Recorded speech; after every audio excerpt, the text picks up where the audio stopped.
আসসালামু আলাইকুম রহমতুল্লাহি ওয়া বারাকাতুহ।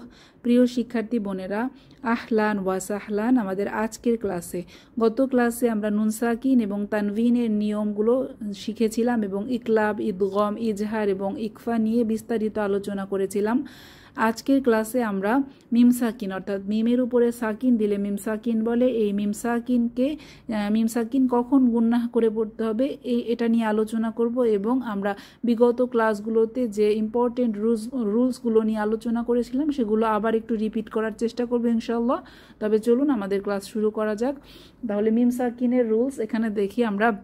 একটা লাইনই এটার জন্য মনে রাখা আমাদের জন্য যথেষ্ট। আমাদেরকে আলাদা আলাদাভাবে মিম সাকিনের ইদগম বা মিম সাকিনের ইকফা, ইজহার এগুলো মনে রাখার দরকার নেই।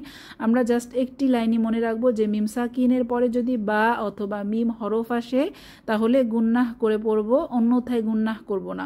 মানে মিম আর বাদে যদি অন্য কোনো হরফ আসে মিম সাকিনের পরে তখন হচ্ছে কি করতে হবে, ইজহার বা স্পষ্ট করে পড়তে হবে। তাহলে এই লাইনটাই মনে রাখা আমাদের জন্য যথেষ্ট যে মিম সাকিনের পরে যদি বা অথবা মিম আসে গুন্নাহ করব, অন্যথায় গুন্নাহ করব না। এখানে আমরা আমাদের উদাহরণ একটু চলে আসি। এখানে কি আছে খেয়াল করি। এখানে তারমিহিম, এখানে তারমিহিম বিহিজারাতিম এভাবে পড়বো না, যেহেতু মিম সাকিনের পরে বা হরফটি এসেছে তাহলে একটু গুন্নাহ করতে হবে, সময় ধরে রাখতে হবে। তারমিহিম বিহিজারাতিম। আশা করি বোঝাতে পারলাম বোনেরা। সেমভাবে যদি মিম সাকিনের পরে এরকম বা না এসে মিম আসে তখনও গুন্নাহ করে পড়তে হবে, সেটা মিমের উপরে তাসদিদ থাকুক বা না থাকুক, তাসদিদ ধরে গুন্নাহ করে পড়তে হবে। আশা করি বোঝাতে পারলাম বোনেরা। ইনশাল্লাহ কোরআন থেকে আমরা যখন পড়ব বিষয়গুলো আমাদের জন্য আরও ক্লিয়ার হয়ে যাবে। আচ্ছা, এরপর আমরা একটা ক্লাসে আমরা হরফে ইস্তিলা বা মোটা হরফ সম্পর্কে আলোচনা করেছিলাম। আমরা জেনেছিলাম যে মোটা হরফ হচ্ছে 7টা, সদ, দ, ত, জ। আর আমি মনে রাখার জন্য কফ, খ, গইনকে ক, খ, গ বলেছিলাম। তাই এই 7টা হরফ হচ্ছে কি মোটা হরফ। মোটা হরফগুলো উচ্চারণের সময় একটু বিশেষ সতর্কতা অবলম্বন করতে হবে এবং মোটা হরফগুলো হচ্ছে যখন জবর ধরে পড়বো অধ্বনি হয়, এটুকু আমরা শিখেছিলাম। আজকে আমরা আরেকটা হরফ র, এইটার বিষয়ে শিখব। র হচ্ছে শর্ত সাপেক্ষে মোটা। র কখনো মোটা কখনো পাতলা হয়। হ্যাঁ, রয়ের উপরে যখন জবর বা পেশ হয় তখন র মোটা হয়, যেমন র জবর র পেশ রু। কিন্তু রয়ের নিচে যখন জের হয় তখন র জের রি, পাতলা করে পড়তে হবে। রি করে পড়া যাবে না, রি পাতলা করে পড়তে হবে। তাহলে রয়ের উপরে জবর পেশ হলে র মোটা এবং রয়ের নিচে জের হলে র পাতলা। আর সেমভাবে র সাকিনের আগের হরফে যদি জবর বা পেশ থাকে তখন র মোটা করে পড়তে হবে। র সাকিনের আগের হরফে যদি জের থাকে তখন র পাতলা করে পড়তে হবে। যেমন হামজাহ র জবর আর, হামজাহ র পেশ উর, আর হামজাহ র জের ইর, পাতলা করে পড়ব। ইনশাল্লাহ আমরা কোরআন থেকে পড়তে গেলে এই বিষয়গুলো আরও ক্লিয়ার হয়ে যাব এবং নতুন নতুন যে রুলসগুলো পাবো সেগুলো আমরা কোরআনের মাঝ থেকে যখন পাবো তখন ভালোভাবে শিখবো ইনশাল্লাহ। তাহলে এটুকু আমরা বুঝতে পারলাম আশা করি, র কখন মোটা করে পড়বো, র কখন পাতলা করে পড়বো। এরপরে আমরা আমাদের নেক্সট এই যে আল্লাহ শব্দের লাম কখন মোটা করে পড়বো কখন পাতলা করে পড়বো এটা নিয়ে আমরা একটু আলোচনা করেছিলাম। আমি আবার একটু বলে দিচ্ছি যে আল্লাহ শব্দের তাসদিদওয়ালা যে লামটা আছে এটার আগের হরফে যদি জবর বা পেশ থাকে তখন আল্লাহ লামটি মোটা করে পড়তে হবে, আর এর আগের হরফে যদি জেদ থাকে তখন পাতলা করে পড়তে হবে। এই যে আমি উদাহরণ দিয়ে একটু বোঝাচ্ছি। এখানে আমরা এটার দিকে খেয়াল করি। সুবহানাল্লাহি পড়বো না এখানে, কেননা আল্লাহ লামের তাসদিদওয়ালা লামের আগের হরফে এই যে জবর এসেছে, নুনের উপরে জবর, মানে জবর এসেছে, তার মানে কি সুবহানাল্লাহি, ল করে পড়বো, মোটা করে পড়বো, সুবহানাল্লাহি।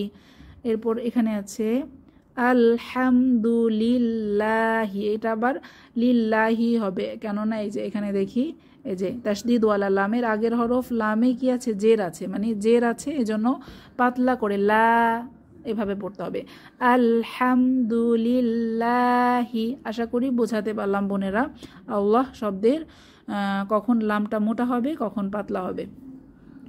আচ্ছা, এরপর হচ্ছে কলকলা। কলকলা বিষয়ে আমরা যখন সাকিনের ক্লাস করেছিলাম তখন আমরা শিখেছিলাম যে 5টি হরফ কফ, তোয়া, বা, জিম, দাল, এই 5টি হরফের উপরে সাকিন বা জজম হলে তখন হচ্ছে প্রতিধ্বনি বা পাল্টা আওয়াজে পড়তে হয়, যেমন আক, আজ, আদ, আব। আশা করি মনে আছে আপনাদের। তো এখন আমরা এই কলকলাটা এখান থেকে একটু দেখি, এখানে কি আছে। সুম্মা র দাদ, দাল দাল জবর দাদ, হ্যাঁ, দালের উপরে সাকিন, তাহলে র দাদনাহু, সুম্মা র দাদনাহু। এই যে এখানে আরেকটা দেখেন, আরেকটা জিনিস, এই যে মিমের উপরে তাসদিদ, মানে কি ওয়াজিব গুন্না, ধরে রাখবো, সুম্মা র দাদনাহু। আশা করি বুঝাতে পারলাম। আবার এখানে দেখি, এই যে এই জায়গাটা দেখেন, আল্লাযী আতআমাহুম, আতো কলকলার হরফ, এখানে আল্লাযী আতআমাহুম এভাবে বলবো না, আতো একটা প্রতিধ্বনি করে পড়তে হবে, পাল্টা আওয়াজ আসবে, আল্লাযী আতআমাহুম। ঠিক আছে, আশা করি বোনেরা বুঝতে পেরেছেন কলকলাটা। আচ্ছা, এরপর আমাদের আছে এই যে বিরতি চিহ্ন। হ্যাঁ, এটা নিয়ে আমরা নেক্সট ক্লাসে ইনশাল্লাহ বিস্তারিত আলোচনা করব। হ্যাঁ, বিরতি চিহ্ন, দম ফেলা, এটাকে বলে ওয়াকফ। কোরআন মাজিদ পড়তে গেলে আমরা এরকম অনেকগুলো সাইন পাবো, এই যে এখানে আমরা দেখতে পাচ্ছি এরকম অনেকগুলো সাইন পাবো। তো কোথাও থামা উত্তম, কোথাও থামা না থামা উত্তম। হ্যাঁ, তো এটা আমরা যখন পড়তে পড়তে শিখবো। এই যে আপাতত 2টা বিষয় আমরা মাথায় রাখি, এই যে এখানে 2টা দেখেন, এই যে একটা মিম আছে, এটাকে ওয়াকফে লাজিম বলে। এরকম যদি আমরা মিম পাই আয়াতের মাঝখানে, তখন সেখানে আমরা অবশ্যই থামবো, সেখানে দম ছাড়তেই হবে।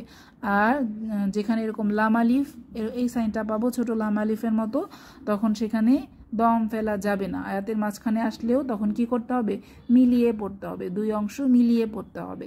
এটা হচ্ছে ওয়াকফে লা ওয়াকফে আলাইহ বলে। আচ্ছা, তাহলে 2টা বিষয় মনে রাখি, আর বাকিগুলো আমরা পড়তে পড়তে ইনশাল্লাহ কোথায় থামা উত্তম, কোথায় না থামা উত্তম, এটা আমরা শিখে ফেলবো ইনশাল্লাহ। আচ্ছা, তাহলে আজকের ক্লাসে পর্যন্ত। ইনশাল্লাহ নেক্সট ক্লাসে আমরা ওয়াকফের রুলসগুলো নিয়ে আলোচনা করব। ওয়াকফ মানে কি, থামা রুলসগুলো নিয়ে আলোচনা করা হবে। ঠিক আছে, তাহলে শেষ করলাম। সুবহানাকাল্লাহুম্মা ওয়া বিহামদিক, আশহাদু আল্লা ইলাহা ইল্লা আনতা, আস্তাগফিরুকা ওয়া আতুবু ইলাইক। আসসালামু আলাইকুম ওয়া রাহমাতুল্লাহি ওয়া বারাকাতুহু।